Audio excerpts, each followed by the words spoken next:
It's the I Can't Mom Today podcast with Heather, the new mom, and Vera, the seasoned mom.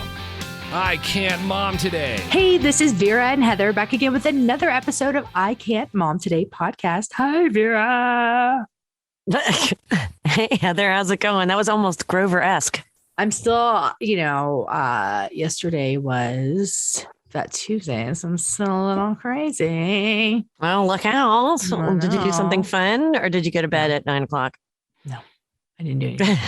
But I did celebrate. I mean, like we had king cake. It was okay. I mean, it was okay for Denver standards. Yeah. You have to get it from a good place. Yeah. Yeah. Well, nobody around here knows how to do it, but I do support them, and I will probably go back and get some more from them because after Katrina, they started donating to American Red Cross disaster relief. So, okay. Oh, that's cool. I'll support it. I'll support it with the purchase of king cake. So, I'm there for it. I will support them. So, yeah. Did anybody get the baby yet?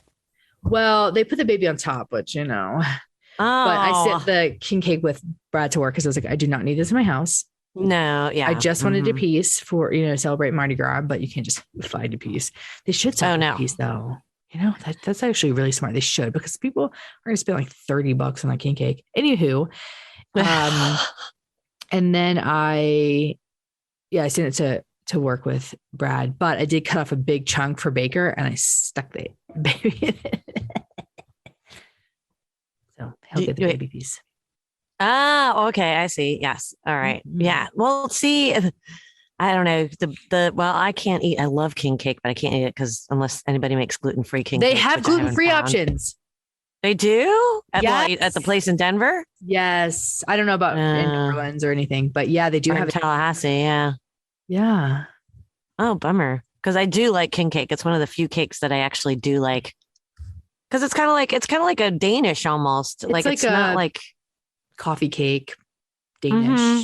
Yeah. But people usually make it really heavy and crunchy, like bread, like the outer, it's hard to make. I don't make it. It's hard to make, but when you get it, you get it. Gluten-free king cake, New Orleans. Are you looking it up? You gotta believe it, girl. I gotta support you. Shoot, in New Orleans. Well, what about in Tallahassee? I can't get it shipped to Tallahassee. Yes, you can. I can? Yeah, they ship it. I mean, it's expensive, but it's worth it. Well, yeah. Because true king cake, although gluten-free probably will be a little different, but even still, it's not super puffy. And gluten is usually, when you don't have gluten, it's not puffy. But since king cake isn't really puffy to begin with, it might be okay. Yeah. Oh my gosh. I'm looking at this page. These people are out of control with their king cakes. Like you got it. Oh, wow. These things are... And for those who don't know, because I didn't even know what Mardi Gras was until I moved down. Of course, it was a while ago when I moved down to Florida, but being a Yankee, but king cake, is a cake that you celebrate Mardi Gras. And I've heard conflicting things about whether it's when you get they put a little plastic baby in the cake and whoever gets the baby in their piece. I've heard it's either good luck or it's like that person pays for dinner or something like that. No, that person buys the next king cake. Oh, okay. Okay. Mm-hmm. So it's not actually a good thing. So you don't really want the baby then. It continues a celebration. Hello. True. Well, you being from Louisiana would know more than me. So yeah, we loved getting the baby, but I didn't have to buy it. My parents. Well, yeah, because you're a kid. Yeah. I actually had a dream the other night that I had twins and they came out like little baby king cake babies. Oh. I know, it was the weirdest dream, but they were alive though. They were like, hey, and really teeny tiny. You weirdo. I know. I must be because I went to Mardi Gras to the parades in Pensacola this past weekend. So I had Mardi Gras on the brain. So maybe that's why. Who knows?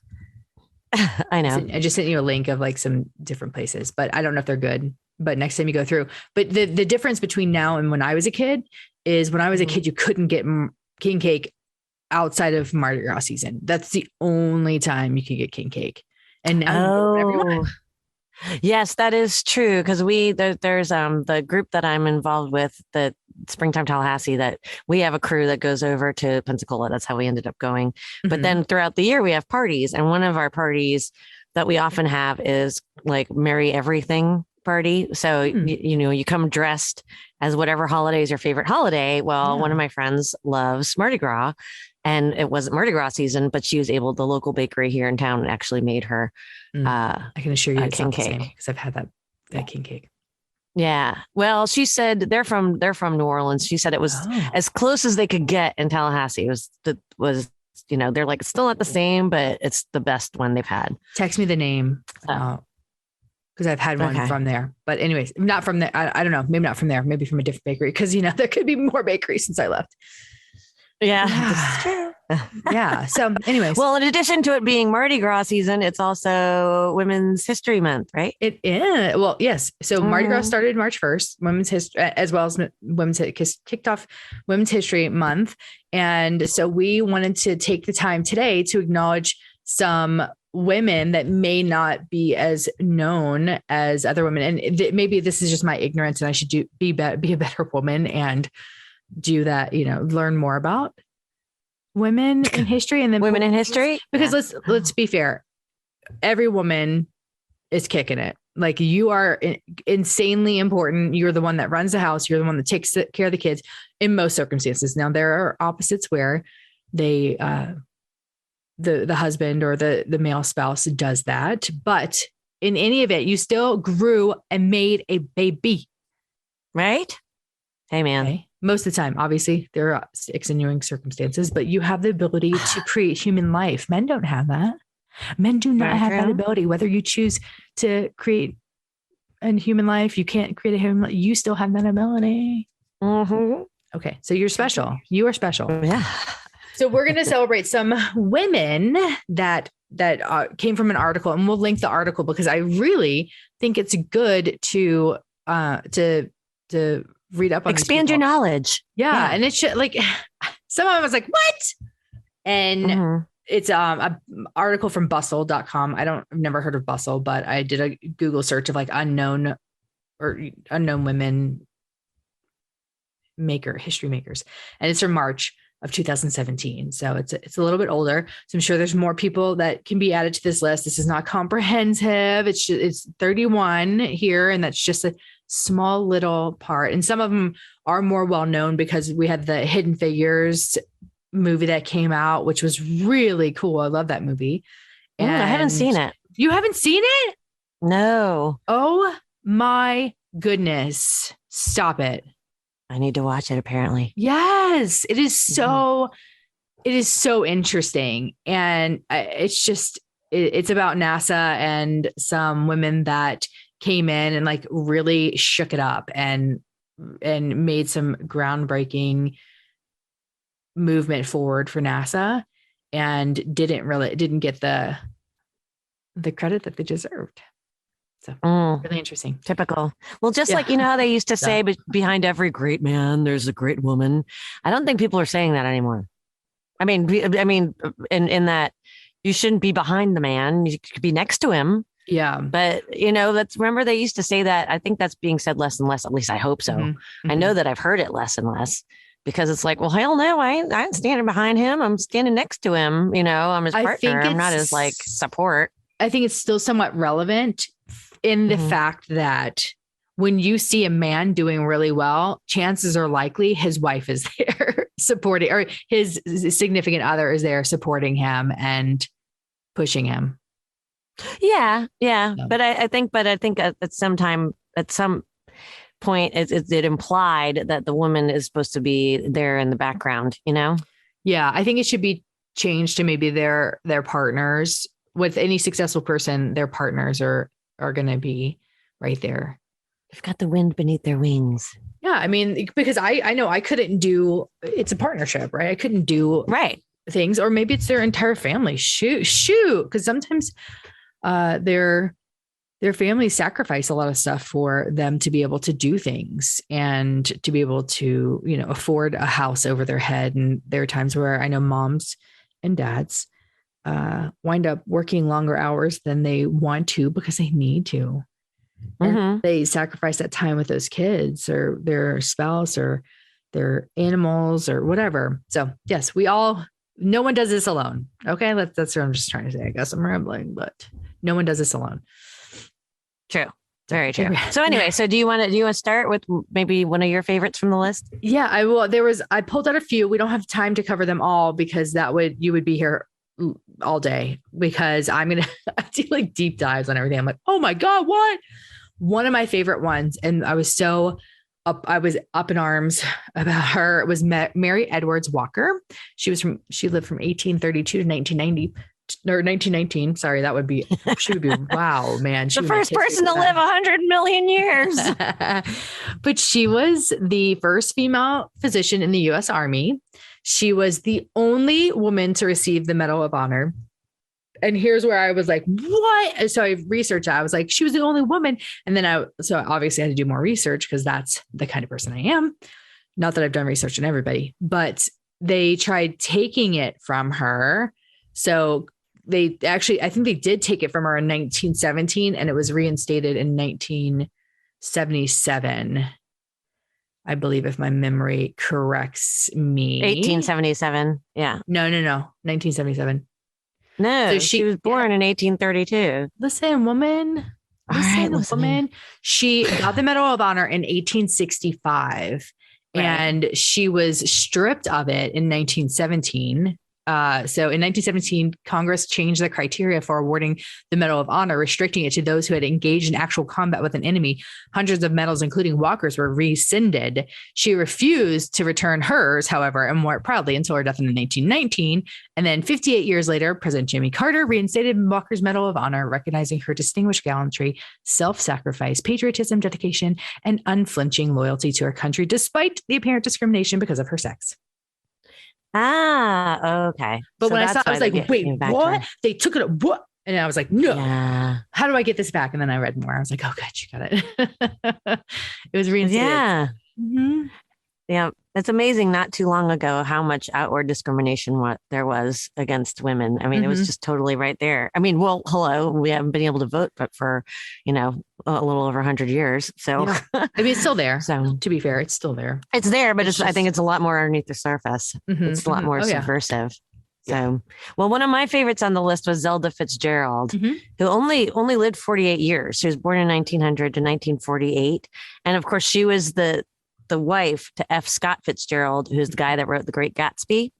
Well, apparently she met him when he was still not very well known and their marriage was not very good. It was supposedly toxic and everything, but she supposedly inspired a lot of her husband's characters and she inspired a bunch of creative people, including the Eagles, Witchy Woman. Remember that song? Ooh, Witchy Woman. That's actually about her. That they wrote that after they read her biography. The Legend of Zelda, the video game, they named the video game after her, obviously Zelda, but also too, and it was a good show on Amazon. I think it's called like Zelda, the Beginning or something like that. But unfortunately it's only one season. It's still really good, but it could have kept going and they were supposed to have a second season, but then Amazon decided not to because they're, cutting their budget on making original content. So they didn't come out with the second season. Although I do still recommend that first season. It was good. Christina Ricci plays Zelda Fitzgerald. So she was just, she was just supposed to be a very like exuberant and just had this really cool way about her and was, like we were saying earlier, every great man has a great woman. And supposedly, she really pushed him to push himself and was kind of a muse, so to speak, and it was bold. That was the flapper era when women started wearing short skirts. And so she was kind of considered one of the original flappers because she was always willing to wear the more risque ensembles. So, and what was the name of the documentary? Do you know it or it's on Netflix? It's called like Zelda. Here, I can look at it. It was on Amazon. It's okay. We'll put it in the show notes. And when I say we will, I was just like, I don't know if you heard me. I was like, it's called Z, the Beginning of Everything. That's what it's called. Z, the Beginning of Everything. Yeah. Because I'm always looking for some amazing documentaries. Yes. And Christina Ricci does a great job too. I like Christina Ricci. Me too. She's grown on me over the years, honestly. I think she's gotten better. In fact, did you ever watch Yellow Jackets? No. Yeah. It's only one season right now. They're coming out with another season though. It was renewed. And it's so good. Oh, I think it's on Showtime. because I was writing Yellow Jackets. I was barely listening to you. And when you said renewed, I thought you said her nude. I was like, I'm sorry, what? No, that's got her, Juliette Lewis, the girl that played Rose. I always forget her name. The girl that played Rose on 2.5 Men. It's got a bunch of really good people in it. It's a really, really like great show, but kind of creepy if you don't like creepy. Oh, dang it. You lost me. Oh, sorry.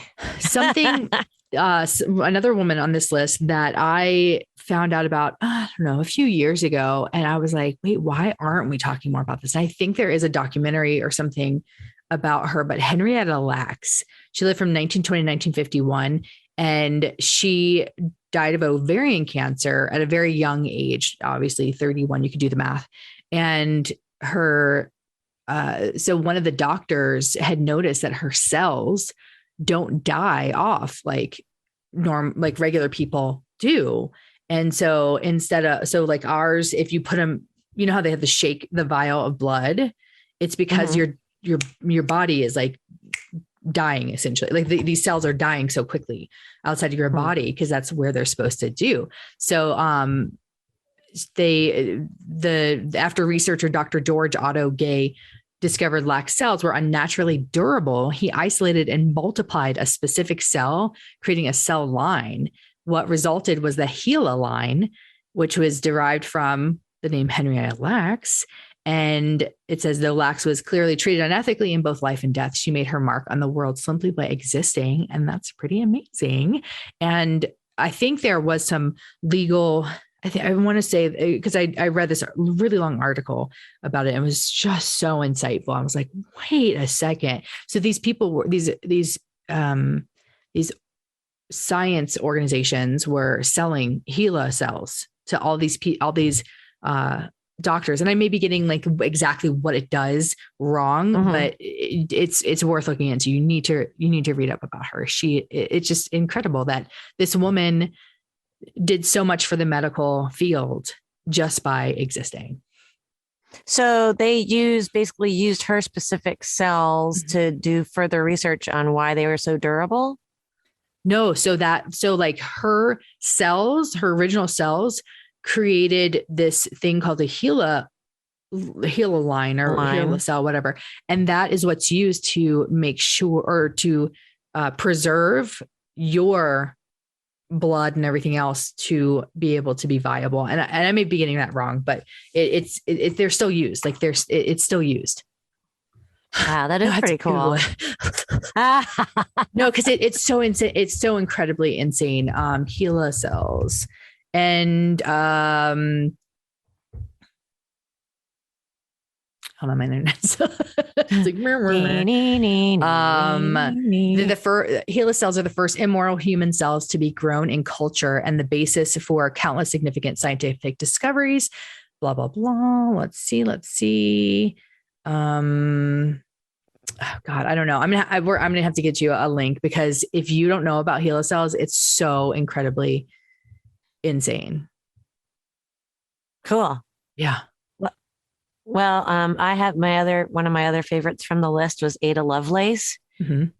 She was the daughter of Lord Byron, who's the poet. You probably heard the name. I can't remember any of his poems, but I remember the name Lord Byron and his poems. And I know that there's like one here. You want to Google what Lord Byron wrote? Yeah. But anyway, she was his daughter, and her mother insisted that she be tutored in math and science, which back in the 1800s, wasn't necessarily typical. But she actually came up with a process that's known as looping in computer programming, and they still use that looping now.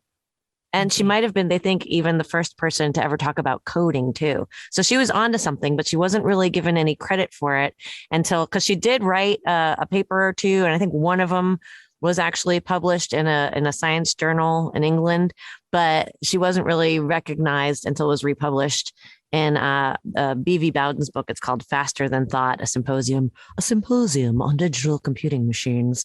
That was published in the 1950s.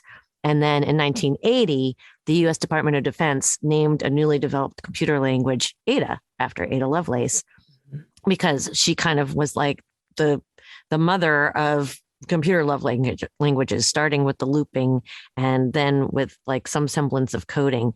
And to think, I mean, this again, she was born in 1815. So all that happened in the early almost 100 years ago that she came up with this stuff. So to be able to think of that. Don Juan. Okay. There you go. I don't know. I knew it took he me a wrote lot something. It's not even like Sassamall. Oh, sorry. I thought he wrote something that was like, romantic somehow. It was like, to quote Lord Byron. I don't know. There's a lot of different things, but it's not, I just want a comprehensive list of what he wrote. Yeah. Come on, Google. Yeah. I don't know. And I'm just, all right, you want to do, I can't read it all. I can't read it all, but yes, look up Henrietta Lacks. I also am not doing the research right now because my brain's not working. My coffee's not kicked in. So I may have given you some bad information. So Google. But what we do know is that she had some pretty fantastic cells that are still being used today. They created a line of cells that they still use now. She revolutionized medical science research because she had badass cells. Yeah, that's all we need to know. Yeah, you want to do one more? Yeah. So one of them, more recent, Marcia P Johnson. She was from 1940. She lived from 1945 to 1992. She played an influential role in leading the gay rights movements in the 1960s. And she was largely credited with helping to start the New York City Stonewall riots in 1969. She was a Black trans LGBTQ activist. She was a major player in gay liberation or in the gay liberation front, and also spent her life extensively working to fight the 1980s AIDS endemic. And there's a documentary about her, Pay It No Mind, The Life and Times of Marcia P Johnson. Let me find out where you can watch this, because obviously it's going to be great. Can you imagine being a Black trans in the 60s? Mm-mm. I mean, holy cow. I mean, that was, again, women were still expected to basically hang out in the kitchen most of the time, mm-hmm. So can't imagine. And then it was openly ballsy. It was openly okay to be violent. Like hate crimes were a thing, and it wasn't seen as a crime. Yes. Yeah. It wasn't considered. What do you call that? Where it's considered, they make it legislated as a crime. Is that mm-hmm. the right word? I don't know. Okay. I'm asking the wrong person. Enacted? Would you Google it? Enacted. Maybe that's it. Yeah. But it wasn't considered a crime. There you go. Mm-hmm. So I can't imagine. Yeah. These are amazing women. And I strongly suggest you checking it out, because it's just so eye-opening, right? Because we know we're awesome. We know as women, we are amazing. Of course. It's not until... Because you live your day in and day out, but there are women out there making remarkable leaps and bounds in our world, and making it so much better and so much more awesome. I mean, there are some people on this list that, like, one lady was a pickpocket, or she stole people's stuff, and she opened her own storefront, and like in the back was selling all the stolen stuff, but she was not fitting in the boxes. She's just like, I'm going to do my own thing. She was the originator of the thrift store. Only she acquired her inventory a little bit oddly. Yeah. Thrift stores now and pawn shops have to check with the police for.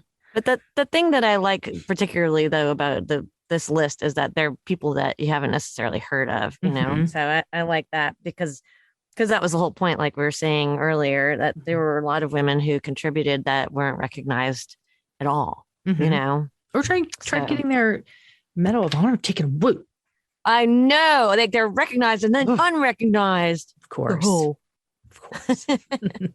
But definitely check it out. It's a great list, and obviously not comprehensive, and if you have somebody that you're like, you need to read about this, you need to email us or catch us on social media, check us, go into our group, share with the other wonderful, amazing women in that group. And you can find us online at I Can't Mom Today Podcast on Facebook, Instagram, Twitter, TikTok, and Gmail. Vera never uses it. And Gmail. I Can't Mom Today Podcast at Gmail. Yeah. All right. Until next time. Bye. Bye.